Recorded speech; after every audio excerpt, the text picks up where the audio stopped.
Hello and welcome to the Justin Hamilton podcast. Today we're welcoming Wil Anderson back to have a deep discussion on. I won't tell you what the topic is. I had something pop into my mind, and I gave Wil a heads up that I had something to throw at him, and yeah, we pretty much discuss it for the next 90 minutes. So it's a long podcast. It's been a lot of long podcasts, so I hope that's all right with you. But it's really interesting, and it's a fascinating look into where Wil is at in his career and what he's potentially working towards. So that's coming up very soon. Just before we do that, a big shout out to the sponsor of the podcast, Wonder Pies, who came on board for the rest of this year. And when they said, "Would you like a sponsor?" I was like, "Yeah," because I wasn't quite certain. Like, you don't want to jump the gun thinking that they're about to say, "We'd like to be the sponsor." But I was rapt when they offered their support, especially because their product is delicious. Their pastries are fantastic. There's all sorts of things that you can buy through them. They have outlets all through Victoria, but you can also buy stuff online at wonderpies.com.au. And once again, if you're a vegetarian like I am, or even if you're a vegan, there are some delicious options for you. So wonderpies.com.au. Go and check out what they have and, maybe stock up for the Christmas break. Just a quick reminder also for everyone in Brisbane, I'm performing my first solo show in a decade. In a decade, how did that work out? On the 4th of December, tickets are selling really well, actually, so I'm pretty rapt to find that out. That will be happening at Good Chat at 7 p.m, so you can come along, you can see the show, and then you can, go out and get something to eat. You can go out and have a drink, and you can still be home by 9:30. Isn't that exciting, especially for someone my age? So if you've seen me before and you would like to see me again, or if you're a fan of this podcast and haven't seen me live, or even if you're just stumbling upon this and you're Hamo curious, then come along to Good Chat on the 4th of December.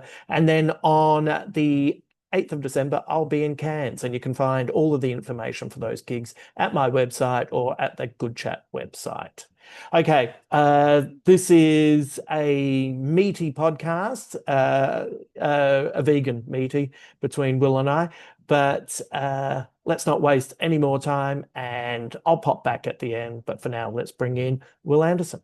So something that is very much in the wheelhouse of conversations that we've had over the decades Hmm. is I will go and experience movies or TV shows or something like that, and we'll end up finding a fundamental question that I end up asking myself, and I thought I would throw this to you as well. Okay. So we talk about work all the time, we're in the same industry, and we compare notes, etc. But at this point in life, what are you aiming for? And I don't mean, are you aiming for? I know you're not aiming for this, but a Netflix special or something like that. But with your work, what do you think you're aiming for, and have you gotten there slash come really close? Hmm. So obviously you've been thinking about this yourself. Yeah. What's made you be thinking about this, or where are you at in your thought process with it? Well, I saw two movies back to back, Yeah. and one was the new Noah Baumbach, George Clooney film, Jay Kelly, which is about a guy in his 60s kind of questioning, was all of this worth it? Uh-huh. And on the flip side was the new Joel Edgerton movie, Train Dreams, which had a profound experience on me. And that's just about just a guy living his life pretty much removed from the rest of the world. And it kind of articulated for me. Uh, I think for a while I've been trying to hit a feeling with my work, and I think there's been times that I've gotten close to it, but it still feels like it's, Do you mean a feeling in the feeling you want to give the audience, or the yeah. feeling you want to have from doing the work itself? You, 50-50. I want to hit a feeling that I can get from performing and producing and writing, and something that the audience also experiences. And and I knew we were going to talk about this, so I was like, how do I describe what that feeling is? And the Hmm. best way I could for you and I and everyone else is it's it's the moment in Radiohead's Let Down when it finally kicks into that higher register. I mean, for people who are listening to this who might not know what you're talking about, like like explain that to listeners of this conversation Yeah, who don't understand that reference, because this is something that I actually, and it's not a you specific thing, but I must admit I have noticed it more and more in this world where we have no common references. In fact, yes. it might suit you a little bit more because your references have always been quite obscure anyway. So no, they've never really been The world of the caught up. mainstream. So now everybody's references are so scattered that Yeah, I don't think there is any universal language by which we can explain sort yeah. of like analogy or reference points. So I think I know what you mean, but for people who aren't as familiar with Radiohead, what do you mean? Well, I guess you can find this feeling in certain movies. I think a movie like Dead Poets Society might be something that gives you a similar feeling, and it is a restraint of emotion that is followed by a cathartic release when you finally get to experience it.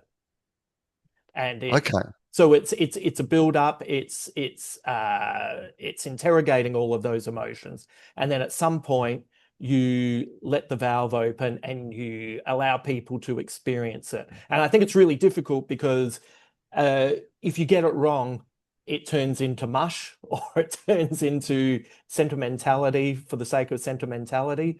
But if you can get it right, I think you can uh, help people feel something that they've longed to feel and maybe have been distant from in their everyday life. It, it's amazing how I mean, I love that conversation, but as you know, I've got a new setup here audio wise, Yeah. and I'm using a different computer today. And we've gone back to being on a Zoom, and I'm recording at my end, and I'm just trying to make sure it's all worked. And as we've been setting up this thing, and you've launched into this like really deep conversation about the meaning of life and art, I have still been like constantly just trying to make you full screen on my computer. Like it's all I've wanted was to get my backup recording out of your face, to all the pop-ups to go away. Like I had about like 6 tabs that needed to be closed. And as Yeah. I told you before we started, the magic remote, the wireless remote, had just decided that it was. I don't know if you've ever done that thing with your magic remote where you like you try it, you try it, you try it, it does nothing, and then it just jumps. It Yeah. goes, oh, sorry, I didn't realize you meant me to. And then by then you've gone way too far. And Yeah. so I'm trying to concentrate on you while having the most frustrating game of trying to move this mouse around slowly. And then finally, as you were having that answer, I took it off the desk and just started rubbing it on my pants. Yeah. Like, Well, that's so, the same feeling I'm going for. and so it really did feel like I was just rubbing the magic mouse on my groin as you were telling me that story. And I was like, you know what? I really just need to let people know the state of mind in which I was consuming Justin's deep thoughts about art and humanity. It is at least I knew that this was happening. Mm. Do you know what I mean? Yeah. Because if I didn't know this was happening and I was just watching your face, I'd be panicking and I'd be into my seventh example of trying to get the idea across. Okay. All right. So I, I I I am interested in this, of course. This is Yeah, almost all I'm interested in at the moment, which is what does it mean to be a human? yeah, Because I do believe we are at a point in humanity in which we are facing that question like we have never faced it before. I mean, I would argue perhaps the entire story of humanity is the questioning of what is the purpose of being a human? Why are we here? What is the meaning of our life? What are we meant to be doing? All those sort of things that we wrestle with as being human beings. But we're now in this period of our human evolution where there's a real possibility that we are going to take a massive technological step forward, in what it means to be a human being. And what place does art have in the midst of, telling the story of what human beings are, of exploring what it means to be a human being, of having a human experience, of gathering together in a group and experiencing something all as one, I think are like the most important things to be thinking about as an artist at the moment. Like, the only thing that I am interested in is this idea of last night I went and did Arj Barker has a so this is very classic. So Arj Barker has a room that he does at the Basement Comedy Club in Melbourne on a Tuesday night called it Safe Space, or Arj Barker's Safe Space, or something like that. And it's not safe space as in you can say what you like. It's not his version of Joe Rogan's, Austin Mothership or anything like that. It is a new material night, and set up very much as a, like, you are going to see people trying things here tonight. Like, people might be reading out of their notebooks. They're going to be trying new things. And he goes out and explains it properly. The only thing that he hasn't explained it to is the broader public that this is happening. It is not, it is not a very well attended show for a show that last night had Arj Barker, myself, Dave Hughes, and Ray O'Leary, amongst others, on the show. So, like, it had a very decent lineup of people, trying good and new material. But it was maybe like, let's say there was like 60 or 80 people there. Yeah. So definitely enough for a great muck around and a good, like, trying new material, which is exactly the purpose of the room. And I'd just run into Arj, and he'd asked me to, if I would come and do the final one. And I don't, because I've just finished doing my improvised tour. I only finished it last weekend. I haven't got any new material, but I just thought, you know what, I might just go, and there's a few stories from the improv tour that I bet I could tell as a bit of like, here's what I learned, or here's my reflection, or whatever. But I didn't plan anything. I just was like, you know what, I'm just going to, like, trust that I've been doing these shows. I have some thoughts, and then just in the moment, like, try to weave it all together and see what happens. And it was so fun, and it was so good, and it worked so well. Like, it felt like 10 minutes of new material. Like, that's how it came out. Like those nights where you just like, this is, wow, I am just in the pocket. I genuinely had nothing. I had not planned this. I'd had actually a pretty crappy day on a personal level yesterday with some, like, I've got a sick friend, and they were particularly sick yesterday. And, like, so it had been one of those days where I hadn't even thought about what the set was going to be.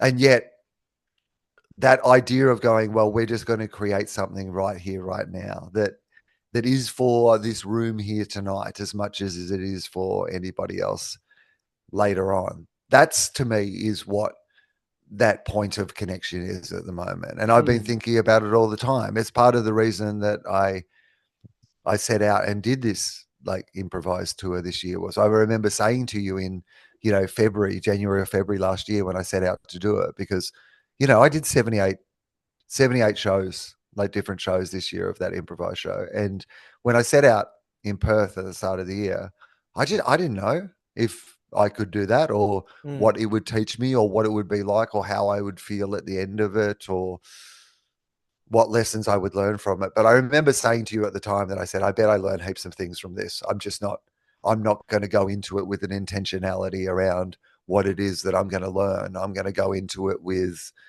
an intentionality around keeping my eyes open for learning experiences, to throw myself in the deep end and go, I bet this will teach me a bunch of lessons. I don't know what any of the lessons are yet. I probably have a guess at what some of them will be. And I think, yes, absolutely, in some cases, my guesses of what I would learn from it were true. And in other ways, it's taught me completely different things than what I Mm. imagined that I would learn from the experience. Well, if you go in wanting to learn a specific thing, you can inadvertently skewer your results, can't you? Right. Yeah, it's that idea of having a general place that you need to get to. Mm.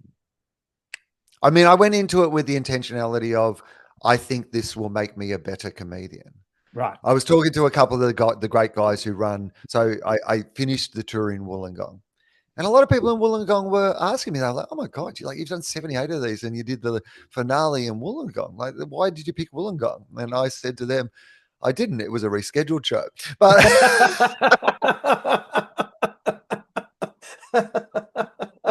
Big shout out to everyone at the Gong. I told them that. Don't worry about Yeah, that. It I was okay. didn't. I No, opened with it. of course you opened with it. It's one of the great things about these shows is that you realize that if your heart and intentions are good, you Mm, can, honesty is absolutely the best policy in regard to those sort of things. If you can call the thing in the room that they are interested in, or mm, that they are noticing themselves, then you get so many big laughs just from that alone. But mm, yeah, the idea of going into something, we so often, and I think particularly with me and my work, I have found that so often in the past, because of the nature of me doing a new show every year, there has often just been that sense of, you write to intention almost, or you come mm, up with an idea and then fill in the rest of the gaps around that idea. But there's never been much of a space for, I'm just going to go for an explore, mm. like, and whatever. Like, it's that sort of thing of going, my intention today is to go for an hour long walk, Yeah, right? Instead of me needing to get somewhere, yeah. I don't need to get from here to here. What I need to do is go for a walk for an hour, and I'm going to go and see as many interesting things on that walk as I can possibly do. But it's a Mm. very different way of approaching it. Does that Yeah. make sense? Yeah, makes total sense. So, yeah, you don't need to get to a cafe in Paddington. You might not Mm. even end up in Paddington, but you're going to go No, for a walk. but I also might get a coffee. Yeah, But the great thing is, I might get a coffee at a new place. yeah, And that place might have a miso caramel slice that I've yeah. never tried before, Oh, because I okay. went to a different place. And I'm like, Yeah. oh, miso caramel slice. This does feel like it's based on a real thing that happened 3 days ago. Was it delicious? It was. And it was Yeah. in Wollongong. Congratulations, Wollongong. Two shout outs in one podcast. But yeah, so I do think that idea of, to go back to what your original question was, which is this idea of, I mean, where do you think you are in that process at the moment? If you look at your life and your work, Yeah. because I think you are a person who consumes stuff and is so moved by it. Mm. Like, you are so you are constantly being inspired by great things, but where does that leave you as a person and an artist? Mm. Yeah, my friend said to me that she's not someone who goes to the movies that often. She said, I feel like you go and see a lot of movies so you can get in touch with a lot of your feelings. And I was like, yeah, that feels about right. But it's the same with books and TV and music and things like that. I think it is I think it gets back to feelings that I originally had probably as a young teenager. Or, it's the same feelings that I had consuming stuff back then that would make me feel that certain way. And I guess I've been chasing that feeling along the way for quite a while, on and off. I don't think it's always been something that I've been chasing, but it has definitely become more of a goal from mid 40s, I reckon, onwards, because it feels rich and it feels like something that's a little bit more substantial, and it's probably is more prevalent in other writing than it is in anything that I perform live for the moment. So I have this manuscript that I have written, and I have someone looking at it at the moment, and I feel that it is the closest I've come to synthesizing drama comedy and that feeling of catharsis. I'm not sure, but I feel like it's the closest I've come. Why do you feel like that? Like, what is it about it do you think? Uh, well, it's well, so when I was writing it, Because there, this is a like a manuscript for a book. yes, yes. So it's Yes. about 100,000. Just for people to, so like it's, Yeah, and which it's a is, novel. and 100,000 words is a like a good sized novel. Like Yeah, it's not that real big collected works of William Shakespeare style novel, absolutely not. but it's also not the sort of, is this a novel? Or Like, is this a novel or a pamphlet? yeah, it's definitely in between those two things. I think my book was 70,000 words, which is Yeah, like, right. a kind of a more comedy book style thing. A novel, it's a good novel at 100,000 words. Yeah, and it's also fictional, so Mm. it's not No. an autobiography or anything like that. But there were two things that happened in the story. One was, Although it's uh, semi-autobiographical in time. Like there are some things that have been ripped from oh yeah, like your yeah, experience of, being a comedian and yeah, being at festivals and and yeah. So there's definitely the synthesizing true experiences into a fictional realm. But there was about two-thirds of the way through it, like I just put this main character through the ringer, and there was there were things that I had planned, and then there were things that I hadn't planned. And then about two-thirds of the way through it, something happened that was not planned, and it made me laugh so hard to do this to this character, like uh, laugh like while I was writing. And yeah. then when I finished this section, I literally sat in this very spot and went, "All right, that's enough." He's, he's I think he's experienced enough, and he's learnt enough lessons, Yeah. and now he uh he deserves to be built back up. So that was an And interesting. is there any parallels there to yourself? Like, Uh, do you think that any of that is semi-autobiographical? The idea of like having to rebuild, like, uh, like literally to give yourself permission to not like constantly be putting yourself into perilous positions. And like, I'm only asking out of yeah, curiosity. I'm not suggesting that there is. that's a I'm good just question. wondering. Feel like I have to send you $220 at the end of this that I can claim on Medicare. The That's a good question. Uh, I don't think so, but maybe you've hit on something.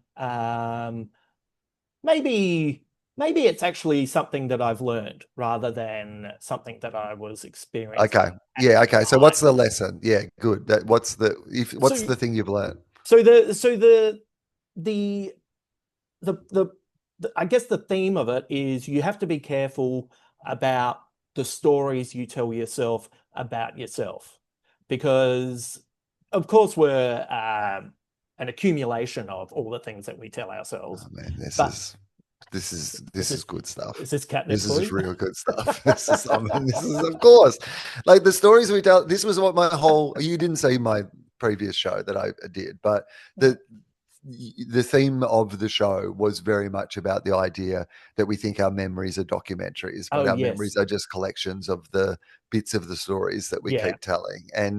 Um, and we have some choice at the very least about which bits of those stories we continue to tell and which bits of the stories we continue not to tell, because we're always making decisions to decide to tell some bits and not other bits of the story. And also, now that we live in a world in which everything is being recorded, how does that change the way that we, like, I mean, the idea of we remember our first memories as if they are documentaries, but they are Mm, not. They are yeah. the stories that were passed around the kitchen table and then have sunk into our brains. But for kids of this generation, they will be able to see their first steps. They will be able to Yeah. see how they sounded when they first talked. And I wonder how that will change our brains and how we view ourselves, because we will be able to see what we were actually like rather than just have in our brains the memories of the stories of what we were like.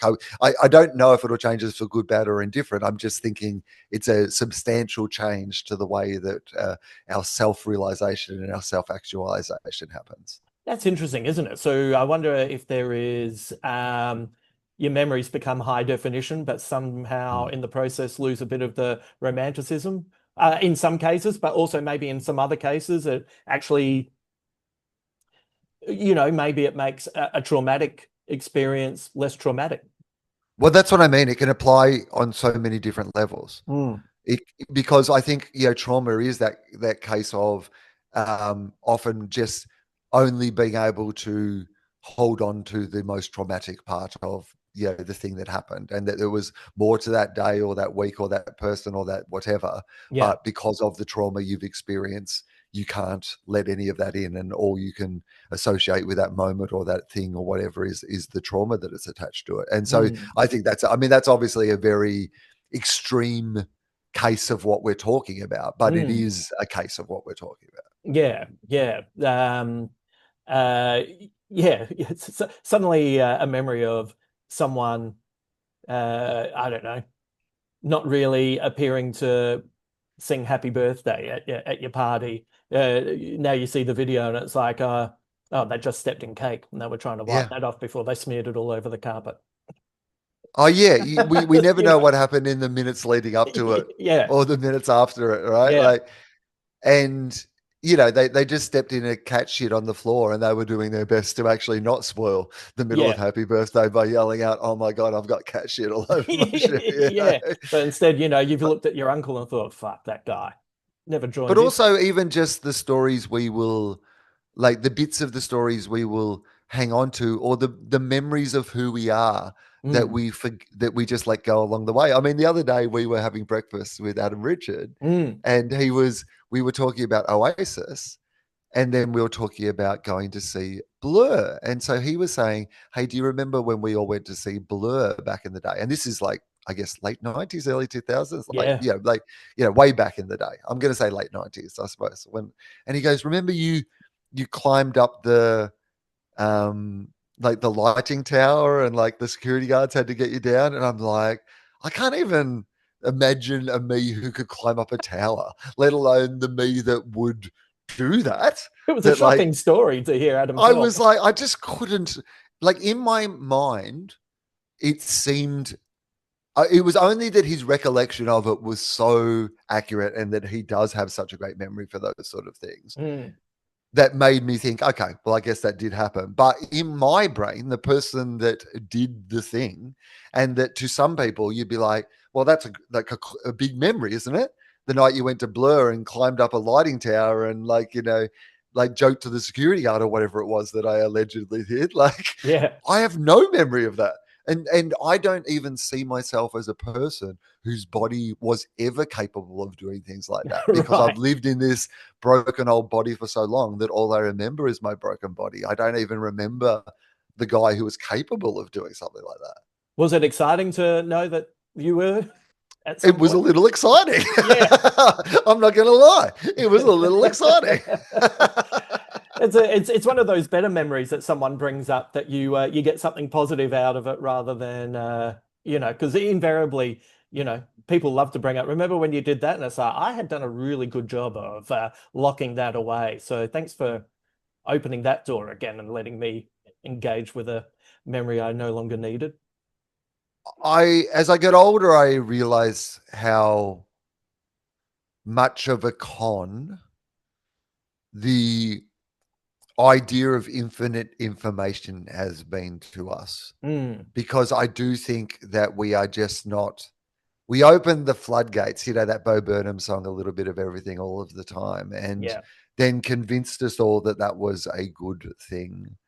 And what I increasingly realize is that our brain only has capacity for I to be able to really get into a small amount of things at a time, and or to enjoy a small amount of things at a time, or actually just only needs.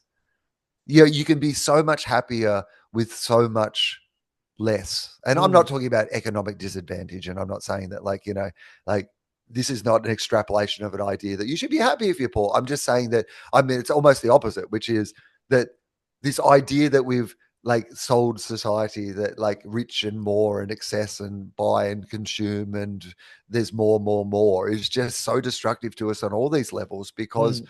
even in the sense that our brain has capacity to remember things, I don't think that we remember things because our brain is like, oh, well, I don't have space for this. Yeah. I Yeah. don't have space for this, and I've got to like fit all this new information that you're going to put into me today. So I just don't have any capacity to hold on to these things. I'm going to get rid of them. And I'm like, oh, that's disappointing. Yeah. I had a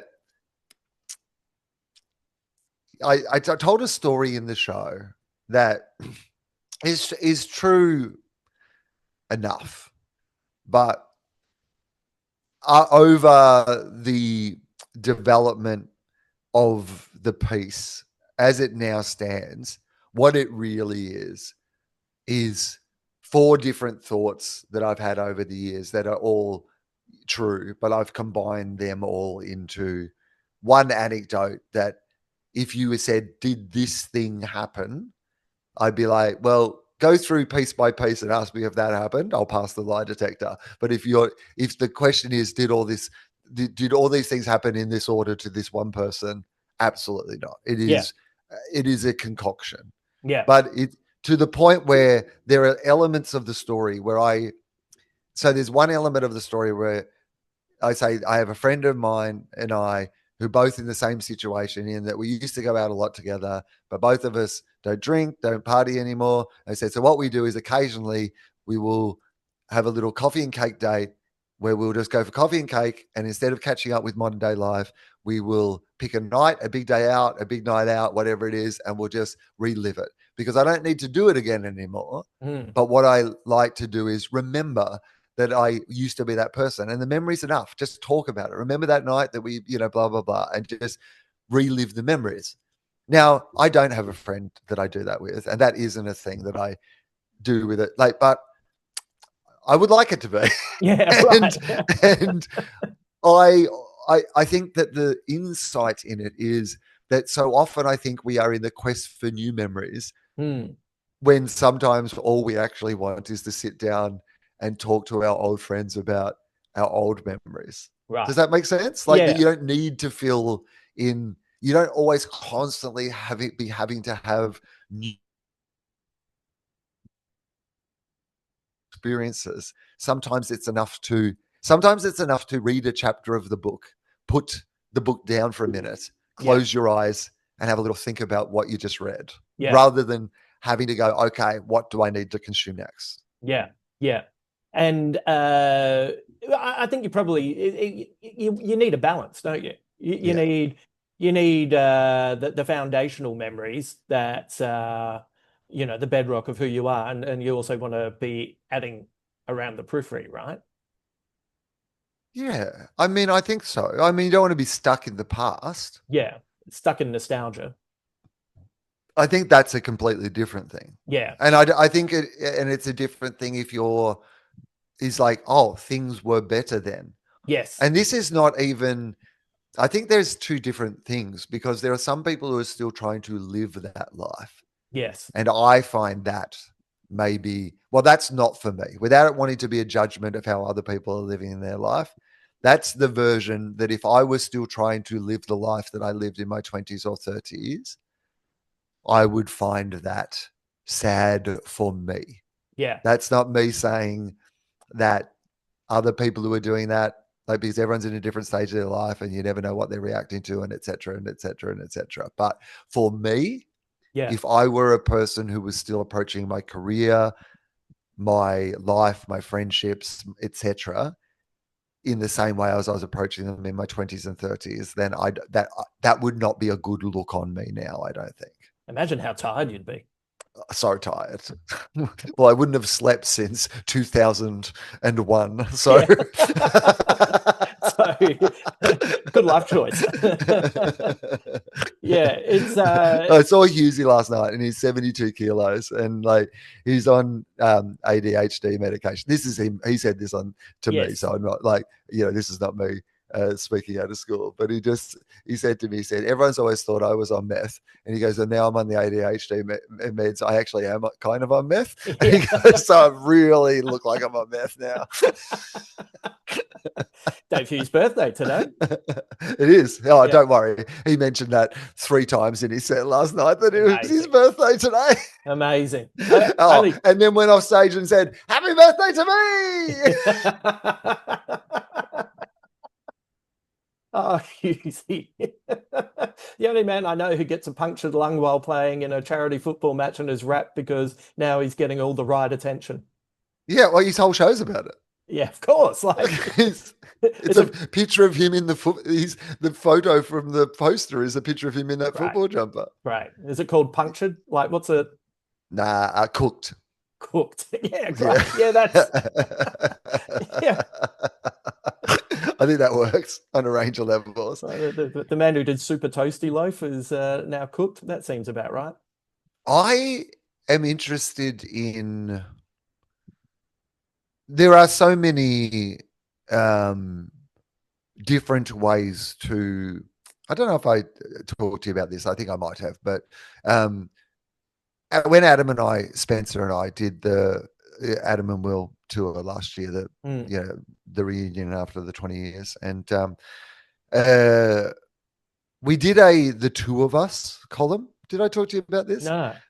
So the Sydney Morning Herald and the Age have had this long-running, very like famous column where they take 2 people who are in the public eye, and the column is about their friendship or their relationship. So there might be 2 people in a band who have known each other or from the same town and have grown up in different ways or whatever it might be. But there's always some connection, and then each person talks about how they know the other person and what they think of the other person, and it's probably only about 800 words each, I Right. guess. Okay, that's a good amount. But it is done by interview. So a Oh. journalist interviews you. You don't write the Oh, thing. right. Okay. No, yeah, the journalist interviews you, and they interview for you an hour and a half. So Really? for 800 words, I mean, I could give you everything you need in the first 8 minutes. You don't certainly need Right. an hour and a half, Yeah. and but it goes for an hour and a half, which means that you have no idea of which of that hour and a half of them talking they are going to eventually turn into Yeah. 800 words. And is Yeah. that going to be an accurate reflection of the nature? Yeah. Are they just going to take 1 or 2 lines that you said?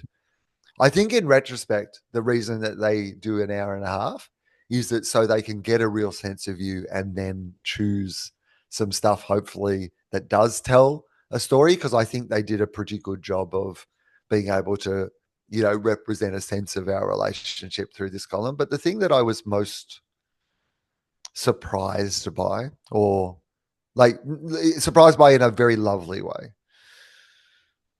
and I don't know what the exact quote was, but it was something along the lines of that Adam had said of me. That he said one of the things that I like observed about Will or know about Will or whatever it is. Again, I don't know the exact wording, but this is the gist: is that he has always been much more interested in getting better as a comedian rather than getting sort of more famous or more well known as a comedian. Right. And that's not what it was, but it was kind of that was the gist. And it Yeah. was around the eye. And I honestly had never felt more seen. Yeah. I was genuinely like, Yeah. because particularly at the moment, and when we were doing that, I knew that I was about to go into this year of doing the improv show for a year, and now, as it turns out, for 2 years. Yeah. It turns out I'm only halfway through, the tour now, and I've really decided to, continue with this experiment. An experiment I entered into for the very reasons we started talking about at the start of this podcast, which was to see, like, creatively, Mm.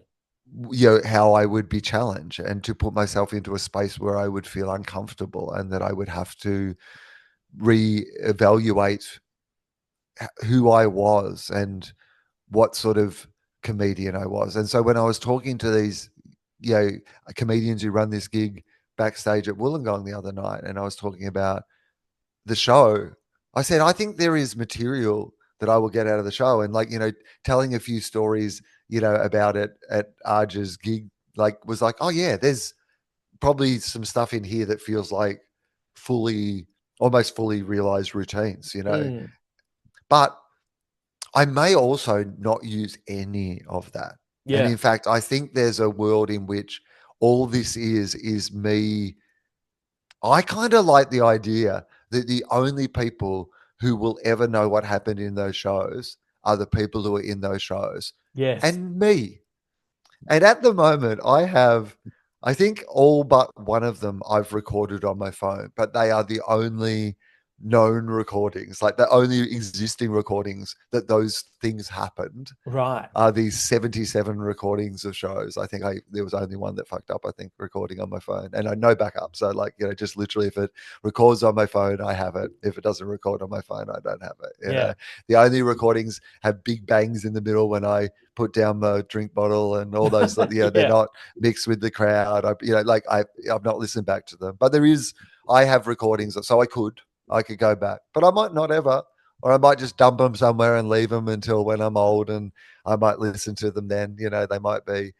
But I know that at the end of these 2 years of going to the gym every day, at the end of these 2 years of going for a walk without needing to go to a direction just to see what else is out there with my eyes open, will make me better at being a comedian when I sit down to whenever it is that I do decide to do whatever the thing is that I'm going to do next.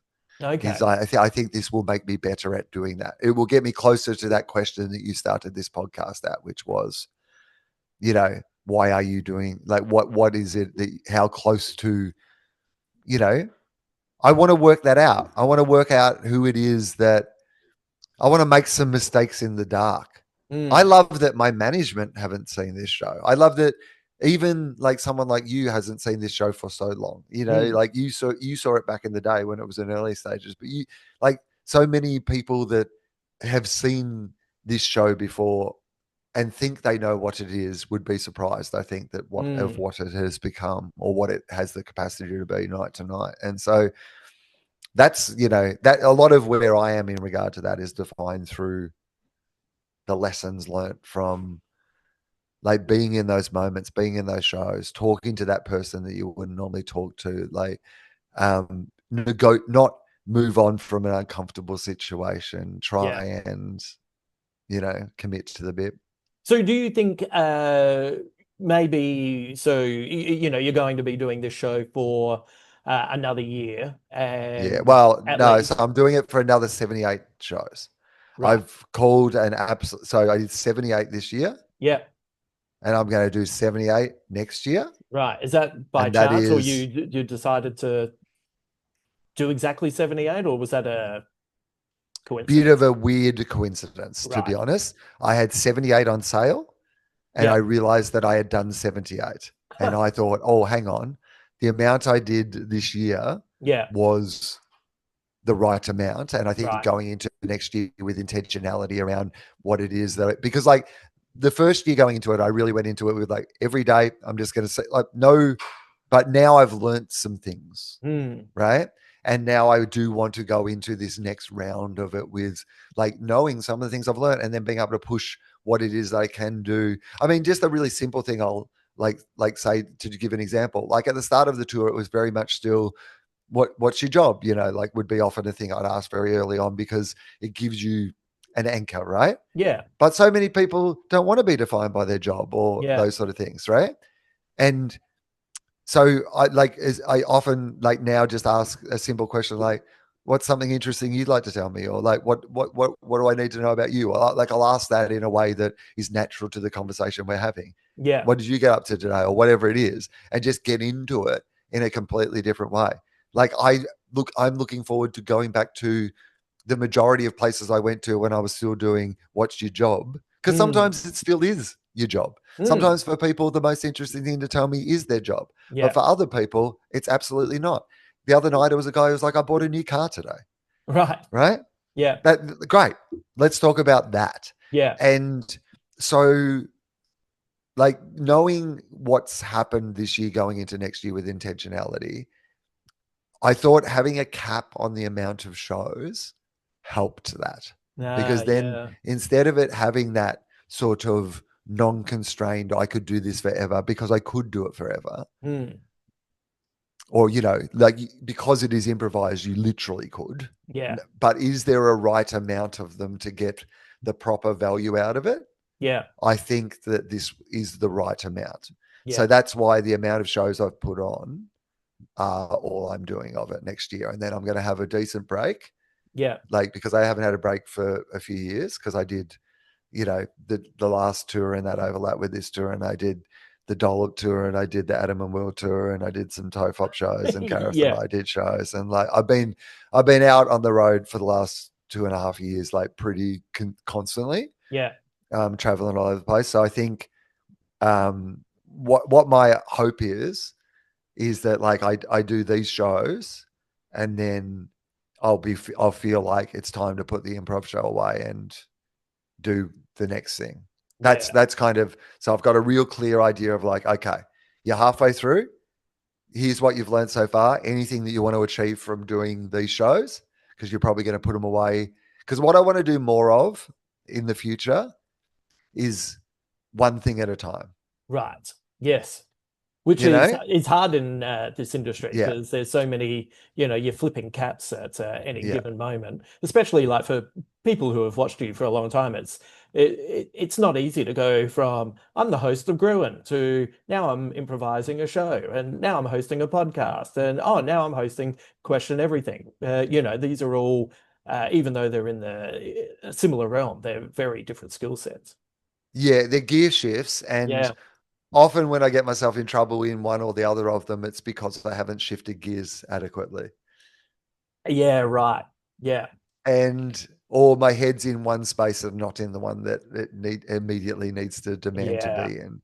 Yeah. And so I've decided that I'm the only person who can be in control of that. And again, it comes back to that idea of, like, I'm lucky that I'm in a position where I am willing to make the sacrifices that I can make to, like, I now don't have to, I can just make a financial sacrifice or whatever it is to have a better quality of experience. But I think that the audiences are owed that as well. Like, in regard to everything that I do, I've become more and more of the idea that I can't talk about it's like a place that does one thing well. You Mm. ever been to a place that Yeah. just does tiramisu, or Yeah. just a Yeah. place that just, and you're like, oh yeah, this is good, because you haven't decided that you do tiramisu and smoothies. Yeah. Like, Yeah. you know, Yeah. Yeah. just like, I don't want to get my smoothie at my tiramisu place, and I don't want to get my tiramisu at my smoothie place. Yeah. You're both going to ruin what is a good thing individually, Yeah. and I do think that over the years, like, I have been always wanting to spend more time dedicated to things. Mm. And I think that the way to do that is to be all in on the thing that you were doing when you were doing it. Yeah. Like, doing the bulk recording the Tofop and Philosophy episodes has been a real eye opener, Right. because it, being able to just one day a month for Charlie and I to be in the same room and just, like, be in that Tofop space, and, like, because it is a very unique, it's disconnected to the rest of my world and my experience. And then Mm. philosophy is a different thing. So getting in that space, but just doing them in a day and not having to live with that, it's great too, because I think that the level of how much those things define my day-to-day experience of who I am, I don't carry those things with me in my Mm. day-to-day experience, if Yeah. that makes sense. Yeah. And so confining them to, I can be this Gruen person while Gruen is on. Mm. I can be this, but I don't need to take my stand-up self into that world. Yeah. That can be when I'm writing or doing other things or whatever it is, like getting my other shit done. I Then that case, my stand-up person isn't feeling weird about being in that Gruen world in the way Mm. that maybe in the past they have, Yeah. that, like, I've always said my major resentment to Gruen is only, like, the sacrifice that I have to make time wise, and creativity wise, that I would rather be doing other things. It's not that I inherently don't enjoy the process or the people that I work with or any of those sort of things. It's just Yeah. it's been a huge percentage of my life that's been spent doing that thing that isn't my number one passion. But I now have like tried to put my year together in a way where I can give everything the, I guess, the time and consideration it deserves, but also in reverse. So then I can try to give it my full creative self, if that makes sense. Yeah, yeah. Do you think, looking back on it, and I know that this is a definite yes for me, but points where I've been at my, I guess, most frustrated has been when there has been an imbalance, but I've been trying to balance it.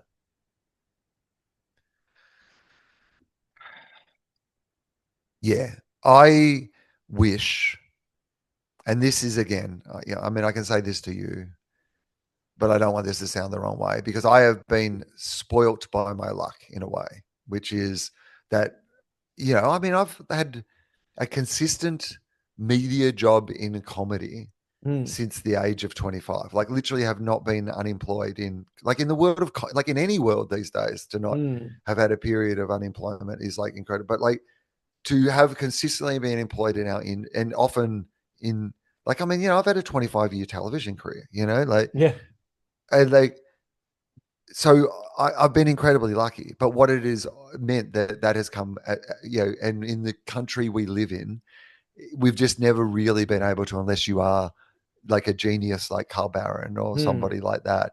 There was just never a world in which you could sustain yourself by just being a stand-up comedian. yeah, But I think that idea of being a jack of all trades, or at least having some capacity to do other things, just meant that, and maybe it was fear too, that maybe what if I spent all the time that I could spend on doing comedy and I wasn't as good as I wanted to be? Maybe there is some fear there as well, right? Like, you do right, these other things because, like, what if I just decided to just and then it was just a disaster? yeah, But I think that's part of what the improv show was, right? It was me just going, nah, well, let's just see. Let's just go and do something risky and take the risk. I mean, it's not the biggest risk in the entire world, but it is a risk. it's And still a risk. so take a risk. Yeah. And the rewards of that risk. So just, I mean, this has been very work focused today, but yeah, it's where we started. So Well, I that's think that's okay, right? yeah. Like, so a couple of weeks ago, I did the Just for Laughs gala at the Sydney Opera House. And so Celia was on and was, oh my God, like Celia Pacquola, like, honestly, just a genius comedian. And Yeah. she's doing a new show at the comedy festival this year. She wasn't going to, and but she's just got some brilliant material and has decided to do a show. And from what I've seen of it, the fact that she's doing some of that new material at the gala at the Sydney Opera House Wow. indicates that it's already jumped up into Yeah. the A grade in Yeah. the set, put it that way. And Yeah. yeah, there's some, so good. Joel Creasy was absolutely brilliant. Really thought that Joel was. I'll tell you this just as a side note, and then I'll get to what I was going to say, which was Sean McAuliffe was hosting, and Oh, Sean did yeah. stand up. Yeah. Well, as he said, his version of Yeah. like stand up about doing stand up and then never getting to stand up, and bits Yeah. and pieces that were very much bits, if you know what I mean. But so much love in the room for Sean, of course, and such a charismatic performer. But the most delightful thing, and I'm sure that he would, well, I hope that he would be fine with me sharing this, which is how nervous he was Right. backstage and how Right. much adrenaline he had, and how he was kept saying to us, he was like, oh my God, like, I've not felt like this in like years. Like, Yeah. he goes, and because he had that sense of, he was surrounded by people who do this all the time, Yes. and this was outside his comfort zone. And I loved that, because I loved that he'd said yes to it. I Yeah. loved that he'd put himself into a situation, even at his stage in his career, where he has nothing left to prove. And he was like, no, I'm going to, and not in a ego style, like, way that was like, I'm going to put down the comedians or any of that sort of thing. Like, Yeah.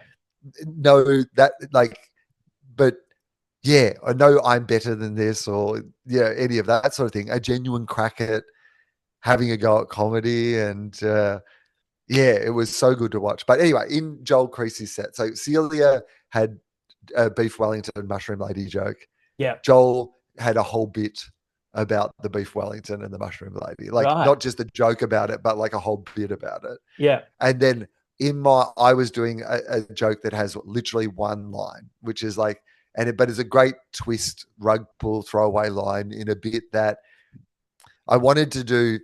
Look, there's a way I could have just done the first two beats and ended on the second beat, and it would have been fine.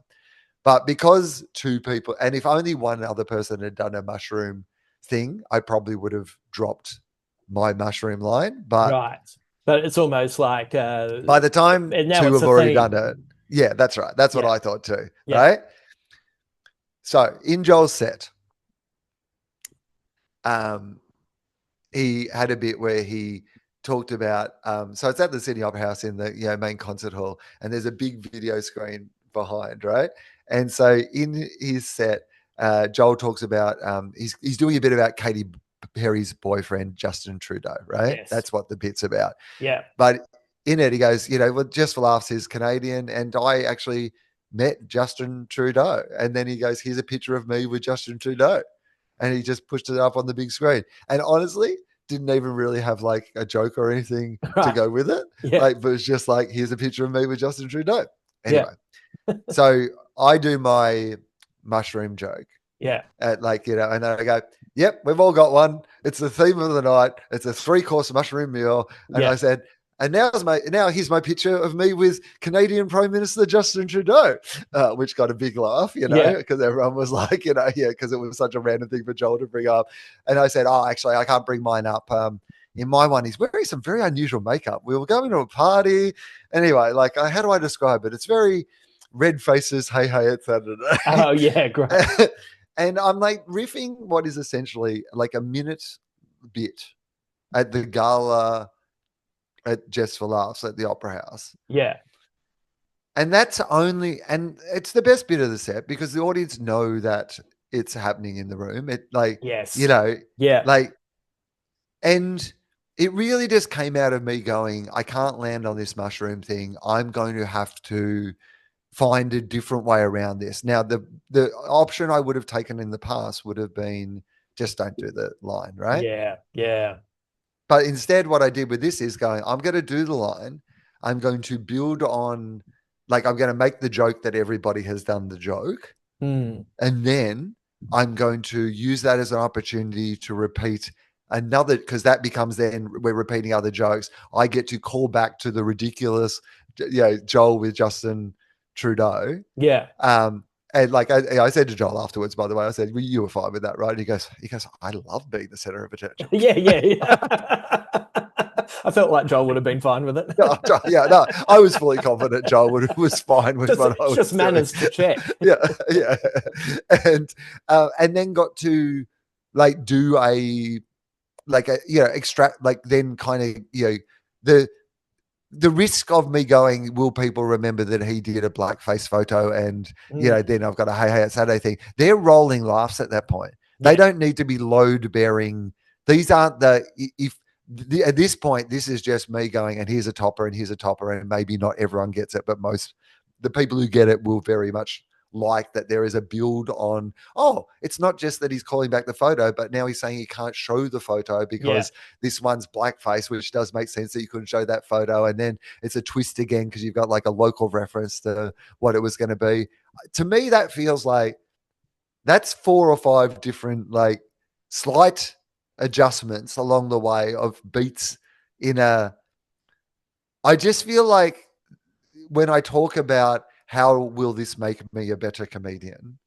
That's just like a small insight into me just having the confidence to go, I know how I would like, and not planning. Like what I've learned from the improv shows is I don't plan that, right? Yes, right. Like I don't plan. I've got this kind of gist, and then just let it find itself. Yeah, and that's a year's worth of these gigs. Yes, coming to the fore. Yeah. So if you're going to do another 78, and then do you and then what's the intention after the break to write a new show? My one of the lessons learned from this whole experience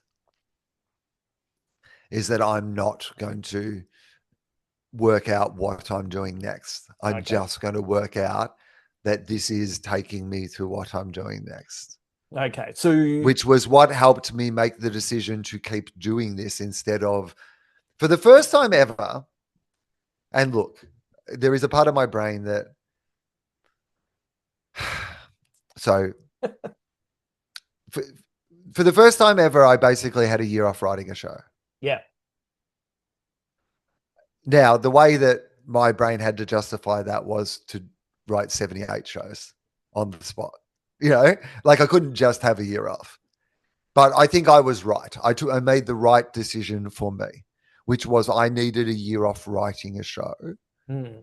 Um, but I thought my intention, if you had asked me if I had named on this podcast last year as I was about to start out on it, here's what I would have told you.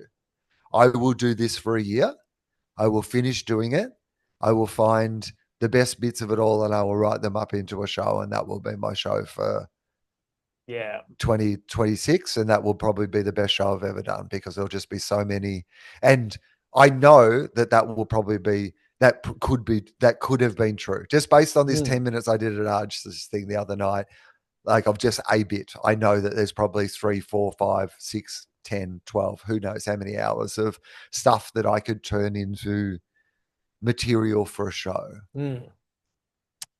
But I got to here and I was like, oh, I'm still in growth mode.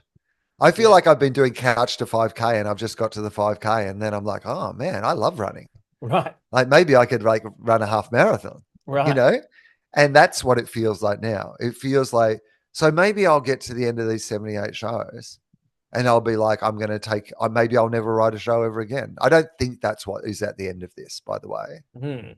I don't think that is what is at the end of this. I think there is something that you can learn from being on stage about how to write punchlines on a bit, Mm. but then you can still like take that to the desk or the page and write those punchlines. Like it is one thing to go, you can extrapolate 4 punchlines off that photo and bit and whatever, like and improvise them. But you could improvise 4, you could probably write 12 if you Mm. sat down and gave yourself a day and then you could pick the best 6. Yeah. And so I do think that there is still a value to writing and to constructing and to like shaping things. Mm. But I also do think that probably there is like, if there is, well, there can be so many criticisms of my work, but if there is a predictability to my work, is there is like a narrative arc, a way of shaping a story that was very much, kind of that I would do a lot and that transferred itself even over to my improv shows in the early days, which was they would often finish with the magic trick, right? Which Mm. is, I'm just going to wrap this all together at the end. And you're all going to be like, your mind's going to be blown that I remembered everybody and was able to weave it all together, right? That's the magic trick. That's what Mm. people actually like to see. But what I like to do in these shows now is not that, because Mm. I know that I can do that. So I like to go, how does this story tell itself? Like, what Mm. is the story tonight? And how can I learn to tell stories in a different way? How can I learn to have different peaks and points and that they don't all need to wrap up, or that different storylines can wrap up early on and don't need to come back again, or whatever it might be? Or I can talk to 2 people for the whole show. Or as happened in Wollongong the other night, I could be building an entire narrative and then I get to a point where it just doesn't, it's like it's run its race. And I went in hard on a thing early on my final night in Wollongong the other night because it just presented itself so brilliantly at the start, which was like a vet and the guy and his wife, they've been married 15 years. He's a vet. And they met when she brought a stray dog into his vet. That was their Oh, meet cute. Like, so I had right. this Wow. whole, this is like a romantic comedy, blah, blah, blah. The more they tell me, she's living in a share house at the time. They're all in the mid, she's in her mid-20s, like with 5 other girls. And like, I'm like, okay, so we start in the share house, like blah, blah, blah, and we're doing this. It's great. Like we're having it, like it's fun. And so this is an example of me going, oh, well, this will be great. This storytelling style that I'll be able to use as a narrative to hang things on will be a romantic comedy tonight. And we'll start introducing these other cast members and blah, blah, blah, and whatever. But it just got to a point in the show where I felt like it was great for 20, 25 minutes, but it was so great, it was done. Yes. And I got to that point where I was like, oh, I'm trying to make this into what I want it to be. And the best version of these shows are when I let them be what they are, but I kind of I'm still controlling the shape and guiding it and all those sort of things, but I'm not trying to force it against where it's trying to go. I'm seeing where it's going and then sort of, working with the energy of what is happening rather than trying to work against the energy is there. And so the other night I did something that I absolutely wouldn't have done. And I was so desperate, you're like even though I had told myself on the way, don't do this, I knew that like your instincts are that you want the last one to be the best one, right? Yeah, of And the course. Friday night in Wollongong had been magic. Like it had just been so fun. And Saturday was the first show that had gone on sale, so technically should have been the better show, right? Like Right. they were the early ticket buyers, just should have been more buzz, more vibe, and it wasn't. I think it was actually in the end a better show, but I had to work harder to make it that way. Yeah. But I made so many good decisions because early on you get frustrated when it doesn't go your way, Yeah. right? Whereas like later, like I would just get to the point of going, oh, okay, we're done here. And I Yeah. just like move on and that's fine. And I don't hang on to it and I don't think about it and I don't worry about it. And the funny thing is that I ended up doing 40 minutes of the show and I did go back there in the end because I'd Right. kind of given myself permission not to. Yeah. I was able to. Yeah. Does that? Interesting. Yeah. Yeah. Yeah. Well, you let it sit, and then Yeah. it So coalesced to, into something else. So if I told you at the start of the year last year, what I was going to do was I was going to write a new show. Yes, that's my aim. Yeah. But what I really want to do is do something. I just want to do really good things and Mm. like things that are human Mm. and things that are, and I think to do something that is really human, I've got to be human and have Mm. human experiences and think about what I mean. What is a human experience and why? What is something what is worth people giving a fuck to get up out of their house and come and see your show? And what do you think? I've talked a lot. No, no, no. It's really interesting. Well, it's kind of the in this kind of moment, it feels like from what you've said, what you're chasing is mechanics. That's kind of what it feels like. The way you're talking about things, it's mechanical and it's in the way you put things together, and there's emotional beats to it, but it's the emotion of, as you said in that previous show, you wanted it to be the best, but it wasn't quite getting there. And then you had, through the process, you kind of knew how to let it go, work on it elsewhere, and then be able to come back to it. And I find that really fascinating at this point because it's like you're building a whole new framework for whatever comes after these next 78 shows. Yeah, and I think the gap to give myself a sense that I feel like it will be not a new me, Hmm. although I'm not ruling out the possibility that that is also an okay thing, but it will be what I am searching for is the authentic me. Because Mm. I think that the only thing that we can offer in this age of, and the me that is not just the AI version of me, which would be to put everything that I have done so far into a blender and then spit out me going Mm. forward. That's the point we're at the kind of the AGI of it all, like where it's like it feels like that's what we're at the moment. Yeah. Well, if I have to offer something more than that as a human, right? Yeah. I have to offer something that I haven't offered before. I have to offer something, I have to evolve to a place that is more than just the sum of what has come before.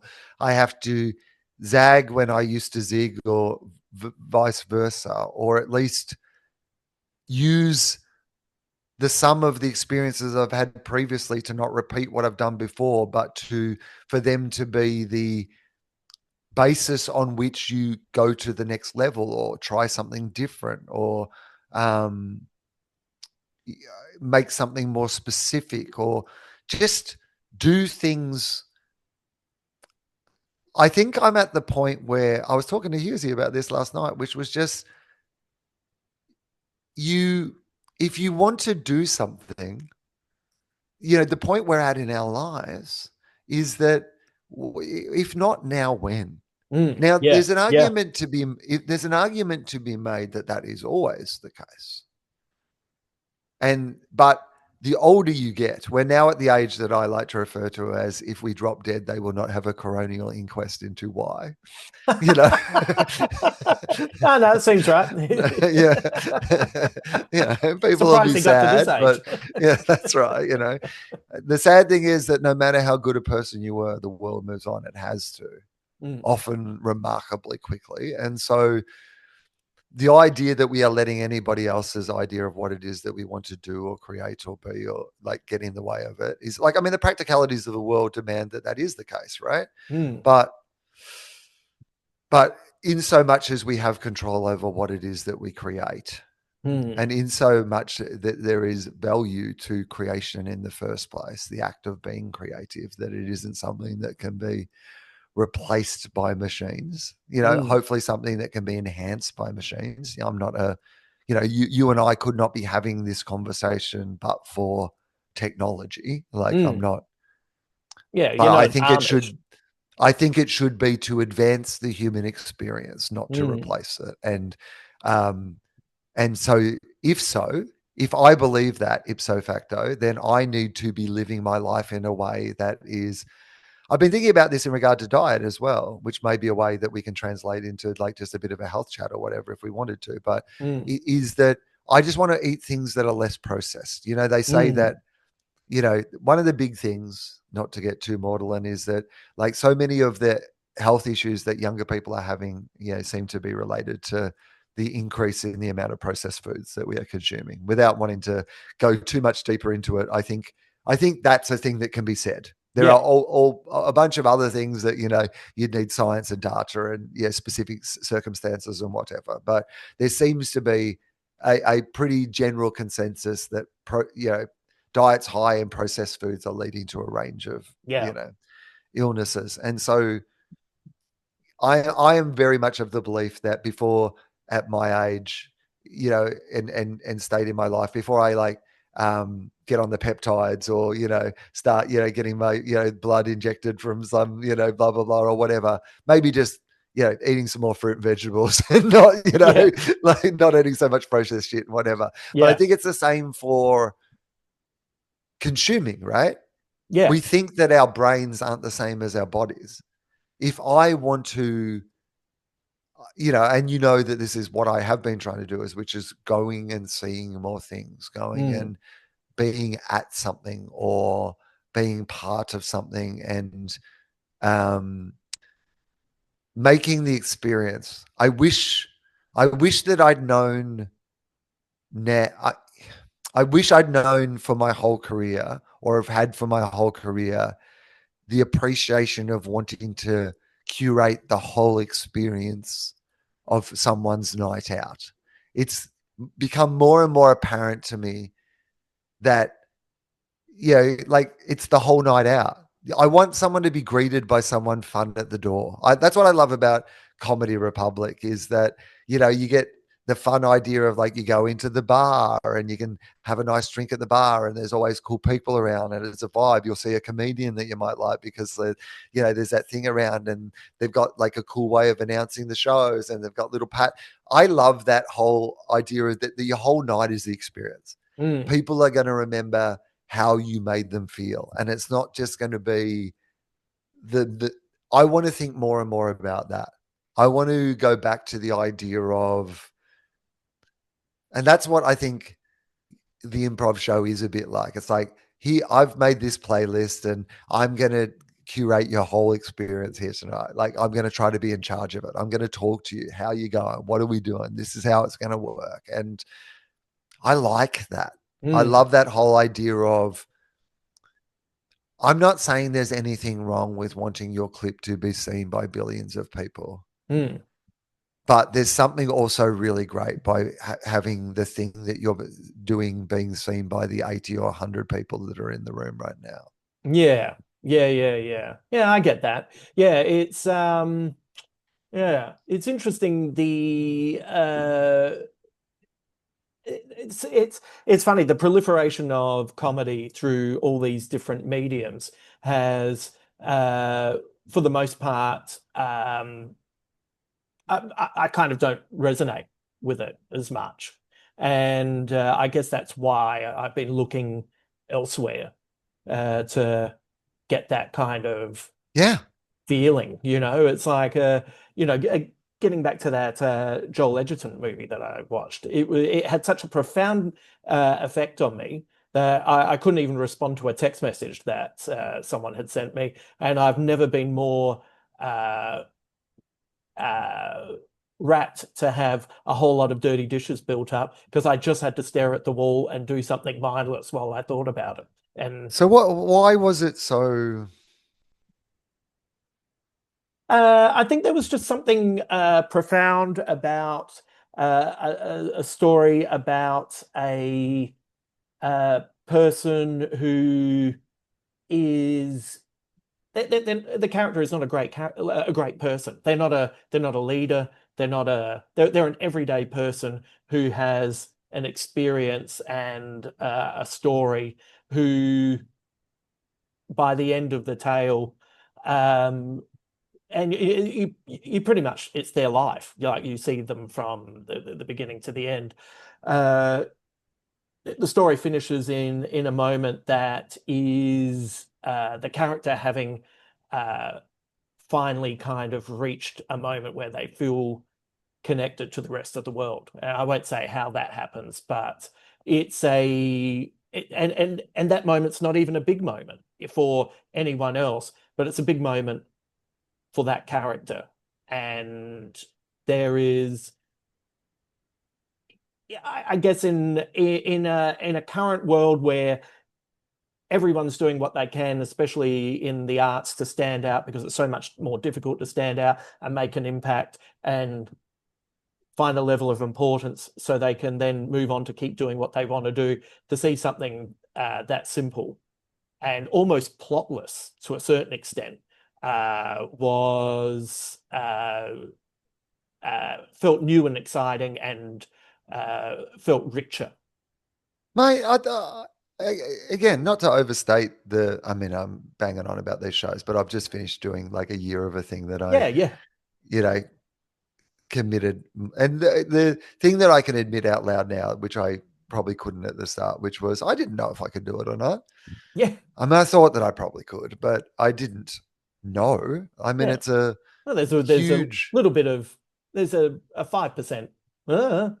yeah. I mean, I'd done the shows before and I'd Yeah. done like as many as 2 or 3 in a row, but like never, you know, the huge amounts of them in a row that I did this year. And sometimes that was really challenging. And in the early days, there was times when like, there was probably even shows like, or at least the whole, there was definitely a couple of nights where I was like, nah, didn't get that right tonight. But they were good Mm, learning experiences. mm, Um, and you saw how quickly you got good at it. But the thing that I've loved about it the most, it has been in a time when everything is filmed mm. and everything is for somebody else. I did this whole thing that wasn't for anybody. Yeah, Like it feels artistic. yeah. Like that's the only way I can describe it. It gave me more confidence that I was an artist Mm, because I had done something that was for, I mean, it was for the people there. It was consumed by the people that it was made for, but it was Mm. just not, it was not made for any other reason other than that. And I fucking loved it Yeah. because I was just like, that's good. In Yeah. fact, there's been a real part of me that has been thinking about, and I don't know how I would do this, and I'm sure my management would be real mad at me if I did it, but like, I don't know, who cares? But It's not I like would, the I first time think, they would have been mad with you.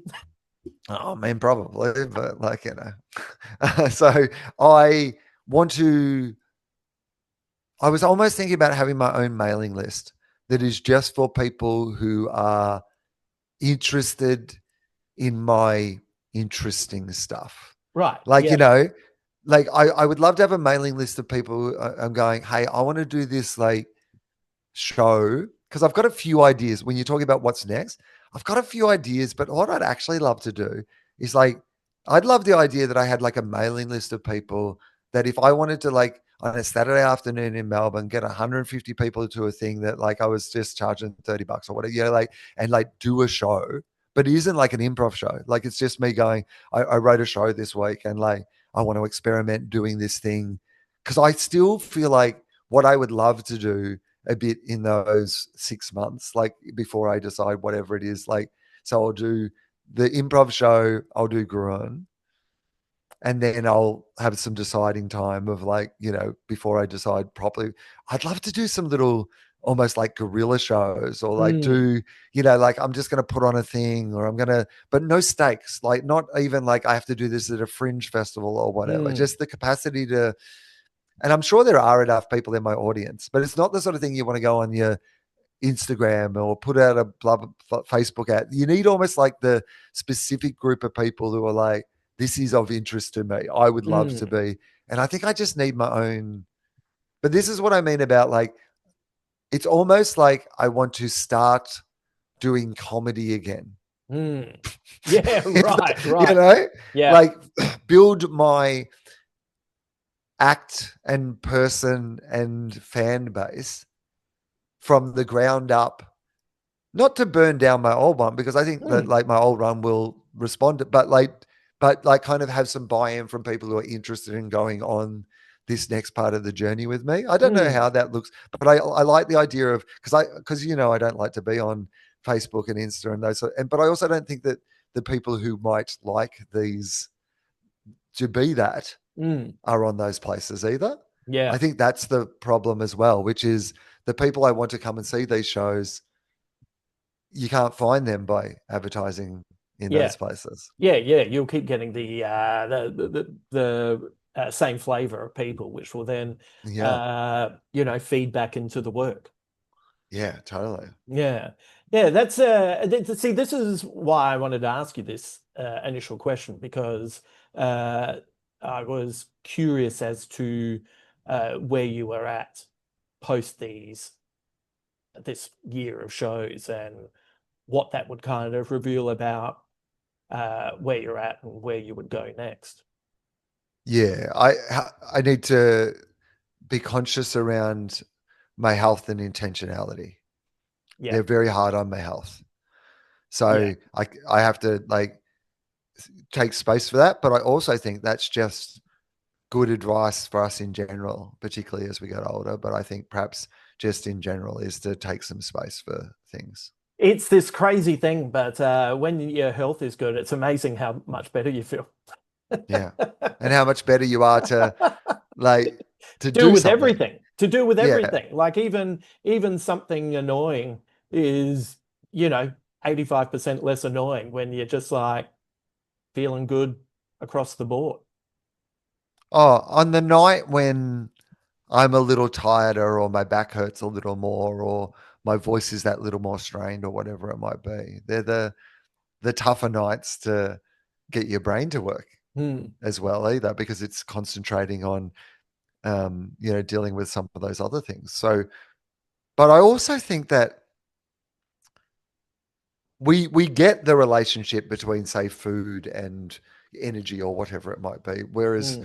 I'm not sure that we get that idea of how what might come out of us is affected by what we have put into us all day long. We have this Hmm. expectation that we can just like switch from consuming. I mean, it's even one of the things with the news that is not a new thought, but like I've thought about so often because it came up in an interview the other day that I was doing to plug some shows, and they said, "And you're so busy, how do you find the time to keep up with everything?" And I said, "Yeah, I used to be one of those people who really felt the need to keep up with everything, but now that I realize how keeping up with everything is a con Mm. because there will always be more everything to keep up with. Like Yeah. that you can choose to not keep up with everything. And it turns out that you did not need to know about most things." Yeah, sometimes knowing too much can Yeah. really stifle you. Yeah. And then occasionally you'll get what I'd forgotten about, which is a surprise. Yes. Do you remember, like, I'm like, occasionally I'm surprised by something. They're like, "Oh, blah, blah, blah died." And you're like, "Oh, I did not know that," or whatever it is. Yeah. Like, Yeah. I'd forgotten what it was like to be surprised by news because you are so constantly updated by Yeah. everything that you have no time to step back and wonder if you actually need to be updated. That Like, is, you know what? I hadn't really thought about that, but you're right. And it's funny the things that then, um, when they take you by surprise, like, you know, here in Australia, we had it was probably, I can't even tell you, it might have been a month back now or a few weeks back, when the opposition leader decided to have a go at our Prime Minister for wearing a Joy Division t-shirt oh yeah, and pointed out what Joy Division really meant, which was something that most of us have known for over 4 decades. Uh, that was the first thing I'd kind of seen for a while, and it entertained me so much because I yeah. hadn't had anything else for a while. And I listened to Lamestream. I listened to all these different podcasts. I enjoyed everyone making variations on the same jokes because they were the jokes that I would have made if I was doing the gigs that night, and I had a really good time with it. Well, what I love, and again, it's expert. It's the feeling of, do you lead with expertise or do you lead with curiosity? To me, right? Yeah. And we live in this age of, I think that we use the internet not to satisfy our curiosity, Mm. but like we've been fooled into thinking that we have all the facts or information or whatever. It is so damaging what people can do with a little bit of information. Whereas, like, if we were using it just genuinely to fuel our curiosity. And I think it's the same with the idea of, don't be one of those people that like judges someone for not knowing something that you only recently learnt yourself. Yeah, Like, yeah, yeah. it like, understand that you also were once a curious person and help them with their curiosity, Mm. help answer their question, etc. Like, I think that I hope that I am a person that hasn't always got things right or known what the right thing is to say, or like what, but I've always been a person who's been curious to evolve or learn new things, or whatever it might be. And when I'm not being curious, Mm. that's when I'm at my least interesting, when I think I know everything or I've got all the opinions. But again, this often comes back down to, because like we talked about it last like time we spoke, which was this, like, am I just tired or am I running late? Yeah. But often it comes down again to time. Mm. These things that we cut out because of time, like all these time saving things, right? But what if the whole point of that time was not for it to be saved, Right. but to be savored? Yes. Oh, that's catchy. There we go. Put that on a t-shirt. Get the merch ready. Right? Yeah. Because often I think that we are time saving when we should be time savoring. Yeah, I'm leading into this now. I've come home strong with this one. But I do think that there is this sense of, rather than us thinking that we need to get through something quickly, we should be thinking about that, like that we should be doing the thing or enjoying Mm. the thing or performing, or just, it's about, I guess it's that idea of being in the moment of the thing, isn't it? Yeah, yeah, yeah. I think so too. And Yeah. allowing yourself to sit with something. Well, that's what And I mean. And that's where the curiosity has the space to exist, yeah, right? Because if you don't have time, you don't have time for curiosity. You Right. just have time to get to, you don't have time to look at it from a different angle. You Yeah. don't have time to explore it. Yeah. It was like we've all been in those conversations where people say, "Hey, have you watched Breaking Bad?" And someone says, "Yeah." "Have you watched The Sopranos?" And someone says, "Yeah." "Have you watched this?" "Oh, you haven't seen that. Can't believe you haven't seen that." And at no point does anyone discuss what they actually watched and what it meant Yes. and what it helped them feel and what they learned or anything. It's just like, "Yep, seen it, seen it, seen it." And then that dismissiveness of people who haven't seen things before. Like I'm one of those people now. If someone hasn't seen or heard or experienced something, I'm excited for them because I know in the future, if they choose, they get to experience it for the first time. And there's enough stuff. So the idea that there will be any amount of stuff that no one's getting everything. And Yeah, that's a freedom. yeah, Like there's a freedom to realize no one's getting to everything. yeah. And there's not going to be a test at the end. And so if you want to just be doing things with intention, Mm, don't be doing things to get through to the next thing, to get through to the next thing. yeah, Right. And I guess this is what I am not trying to tell other people how to live their lives, but I'm trying to tell me how to live my own life, yeah, which is that I think that so often in my life, I was going on to the next thing and on to the next thing and on to the next thing. You know, my friend Sophie Bram, who like used to be the head writer at uh, growing. Gruen, and now wrote Fisk with Kitty and wrote he's writing on Sam Pang's Tonight Yeah, Show. Brilliant, brilliant Sophie, and has done stuff with Tom Gleason, and and she said, I wish that you'd found success a little later in your life, because the people who found it a little later in their life got to have more fun with it. And right. specifically talking about Tom and Sam and these people who did, and kind of they have a different attitude to it, and I get that. Like when I found it, like it was quite young in my life and you didn't have any of that life sense. You were setting out on your ambitious career, and when things come your way and you just go and go and go and go, and you don't really ever have that time to sort of stop and savor and look around and think, wow, this is pretty amazing what is happening Mm, right now, because you're just on to the next thing and on to the next thing and on to the next thing. And so that's all gone, and I don't care. That's fine. I don't like that's, but I do have some control over how I get to live whatever is left of my life. It might be half of it still left, or I might be in the last bit of it. Who knows? Who fucking knows? But the point is that I get to be a bit more intentional about what is it I'm going to do. So if I'm doing something, I'm just going to do it. And to talk about this fucking show one more time, but and then in the next episode, I won't talk about it. I promise. hey, I But opened this up. yeah, is that it forces you to be just constantly in Yeah, the moment of curiosity. Why? Why did they say that? Why did I say that? Like I often say that that one of the rules I have of the show is react and then examine my reaction. Don't wait to react. yeah, Don't don't think of something to say and then say it. yeah, Say something and then think about what you said. yeah. And you have time to then say, I don't agree with that, or I don't like how it sounded, or whatever it might be.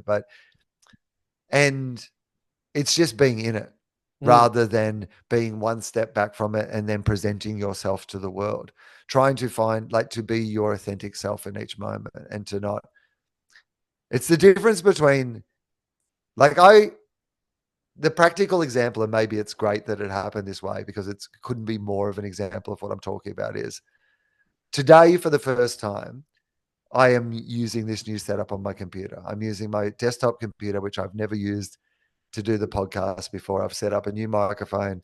I have a new late recorder. I'd recorded a bad podcast 2 days ago. I got up early this morning because we're recording at 9 o'clock in the morning to try and set it all up. Then my mouse didn't work at the start. You started this podcast. I could not concentrate. I was so not locked in. I was doing my head in. It was like stressing me that I was having to like move this thing around, but yeah, we'd already started and I didn't want to stop.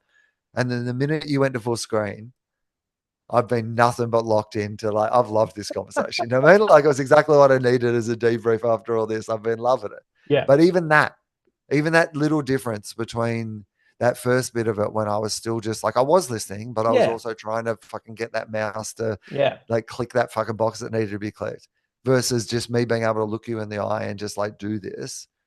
It's such a different conversation. And yeah, then I can be like, this is not me thinking about later today. This is not me thinking about what I have to do next. This is just me thinking about having this conversation with you right now. yeah. So if we've learned anything, it's a full face of me is better than a little box of me. Yeah, I've got to get full face. I've got to get full face before we start our next conversation. That is what I've learned. But I like this new setup, and as long, hopefully, like I hope we don't learn at the end of this that none of this is recorded or something. But if it's recorded, I really like it. I feel like this is good. Worst case scenario is it's been a really good chat. Yeah, totally. I'll let you go. What do you have coming up for the rest of the year? Do you have do you have shows or do you have live events or what's happening? No, so well, basically, I'm actually technically done. I've got on Saturday night in Wagga Wagga. Yep, going back to the scene of the crime. Yeah, Saturday night in Wagga Wagga, I'm doing Dane Simpson.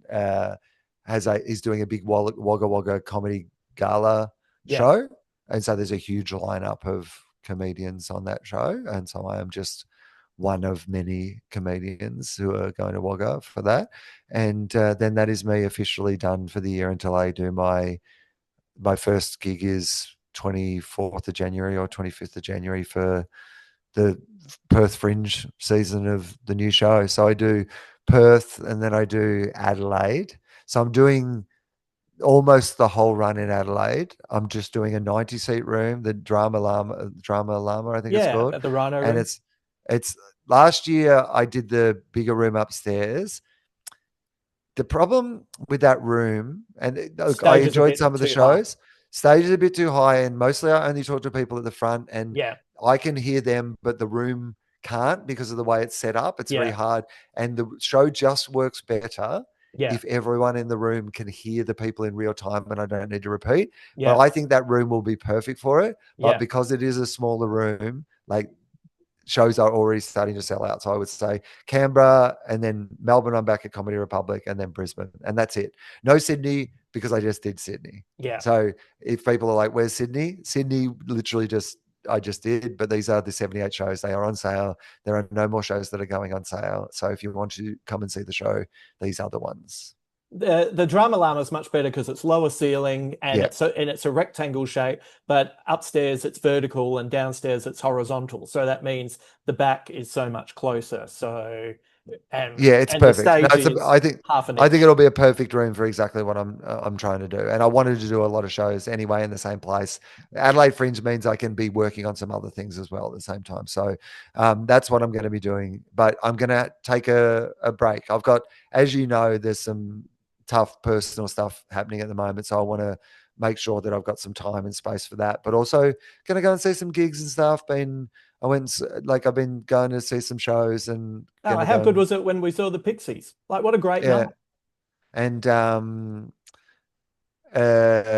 I oh God, I've got something this week. Oh, Franz Ferdinand on Friday. Oh, great. Um that I am going to see Kendrick Lamar next week. Right. A couple of times, and TV on the radio.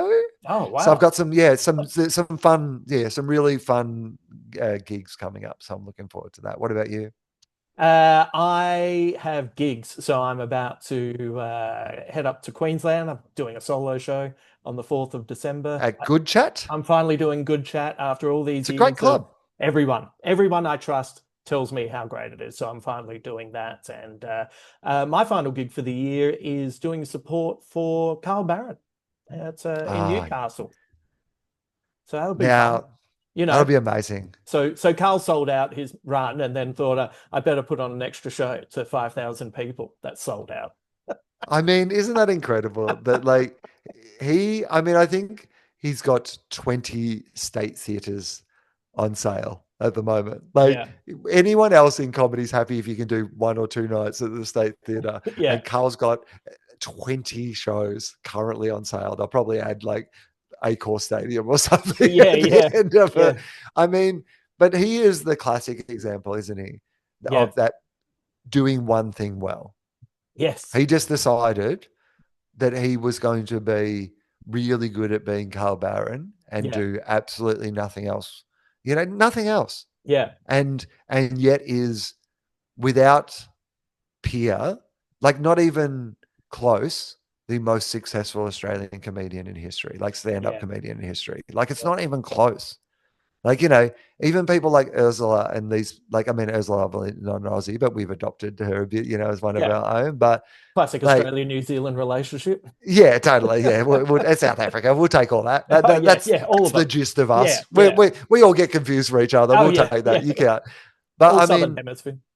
but even her huge numbers that she does Yeah. aren't anything compared to what Carl, like. I mean, in that same way as Don Bradman is an outlier in the world of cricket, that his Mm. average is so much higher than everybody else's. It's a bit like that with Australian comedy and Carl Barron. Yeah, It's like Carl Barron, a massive gap, yeah, than everybody else. yeah, yeah. It feels like the And difference never between, had a TV show, never yeah. had a radio show, never wrote a newspaper column. Like, I mean, this is this classic example, of this. Like, my career has been a jack of all trades, master of none. There is absolutely no doubt about that. And that's maybe I don't have the capacity to be a master of any of them. Maybe the best, like, choice for me was to be this all-rounder because I was never good enough at, I'm a decathlete who was never good enough at the long jump to compete at the highest level, but was Mm. pretty good at long jump and could run 1500 meters. So became a decathlete instead, right? Like maybe Yeah, that's the case. And you always wonder, would I be better? It's the bowling all-rounder, you know what I mean? Or whatever. Would I be a better batsman if I just batted? Would I be a better bowler? Like, yeah, you never know. But Carl was brave enough to commit to the bit, right? yeah. And just, I mean, because over the years that he would have been offered so many, Everything. like anything, right? Yeah. Any TV show, any like Radio. He would have been offered whatever he radio. wanted, people would have Yeah. like offered him the thing. I imagine they asked him to do the Riyadh Comedy Festival. Like, do you know what I mean? Yeah. Like, he's the biggest act we have. Yeah. And yet he just decided, nah, this is what I do. Yeah. It's amazing, really. Like, I mean, like even for someone who knows him, like, I mean, neither of us know him, but like we both know him Yeah. and are friendly with him. And he did question everything, which was really lovely, obviously. But I think more about his personal connection to people who work on the show rather than Yeah. for us. But I asked him if he wanted to do a philosophy episode, and he just basically said, "Oh, he said, of course I would do something for you, but that isn't just something that I like. I don't want people to know about my life and what I'm doing, and I just do my thing." And I'm like, Great. "Huh, yeah, Yeah. great, Yeah. one thing well." Yeah. Well, it was funny. The last time we caught up, we were having a nice chat, and he was like, "Oh, we're friends, but we've never really hung out." And I said, "Carl, Yeah, you've never been around. We've no, we've all been watching you from afar. Like, I only probably ever performed with him a couple of times in the past, and it was because he was too busy uh, doing what he does and just constantly admiring him from a distance." yeah, and I do think that that's the bit of it that I couldn't do Mm. because I love the idea of just doing one thing well. Yeah. And I think that is what I'm trying to do more and more of, or at least concentrate on one thing at a time. That'll be the start. Yeah. But I don't think that I love my connection with the comedy community. Yeah. And Yeah. I like seeing new comedians and I like going to gigs and I like doing podcasts and having friends who are in comedy and that sort of thing. So I don't think that I would necessarily crave that part of it. I like Mm. the connection with the comedy community. But the idea that you just wake up in the morning and go and write, and then at midday you knock off and you're just like that, that's your day. And Yeah. you do that. And then, if you do that enough times in a row, you sell out 20 state theaters and you put on an extra show in a 5,000 seat stadium. That's where your extra show is. Your extra show. Your extra show. Your Oh, man, spillover show. so funny. So funny. I'm putting on a bonus show. Well, how many people is it? 5,000. It's like, Yeah. wow, Yeah. that's the last 10 years of my touring. Anyway. All right, I'll let you go. Thanks for that, Will. Nah, thank you, mate. A big thank you to Will for joining me today and having this catch up. I hope you got as much out of it as I obviously did. Interesting to hear where Will is at with his career and his approach to what he's been doing. And I think it suggests that we've got some really exciting work from him coming up in the future. So good time to get on the Ando train, as it were. Uh, as I mentioned at the end of that podcast, once again, just a reminder that I'll be at Good Chat on the 4th of December. And for those of you who enjoy my writing, over at Substack, there is an ongoing couple of blogs. There is the Dispatches from the Fury Road, which originally began on my website. But there is also One Foot in the Spotlight, which is a memoir of my career, how it started, etc. And the latest chapter is all about the first time that, as a teenager, I met the Doug Anthony All-Stars and how a certain member of that trio had a profound effect on my career. Didn't know it at the time, but definitely can look back on it and realize it now.